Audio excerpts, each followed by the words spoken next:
В Северной Осетии за круглым столом собрались члены парламента, представители религиозных и общественных объединений и молодые активисты. Главной темой обсуждения стало поведение молодежи в социальных сетях. Одной из причин проведения заседания явилось распространение различных сообществ с недопустимым контентом. Существование огромного количества сообщений, где процветают пропаганда наркотиков и терроризма, оскорбление и травля в сети, разжигание межнациональной розни и открытый национализм вызывают беспокойство у многих общественных деятелей.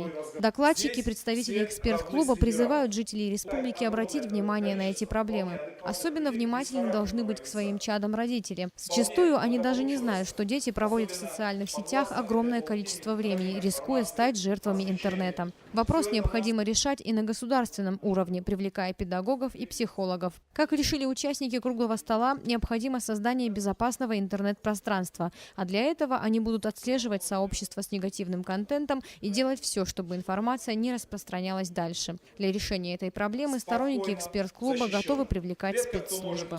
Цель нашего круглого стола мы хотим создать совет на базе экспертного сообщества Эксперт Клаб, который бы боролся с негативными контентами в интернет-пространстве Республики Северная Осетия-Алания. К сожалению, таких негативных контентов у нас немало. И сама молодежь, нужно заметить, инициировали это. Нас поддержали старшие коллеги, это парламент республики, также Общественная палата республики и молодежный парламент.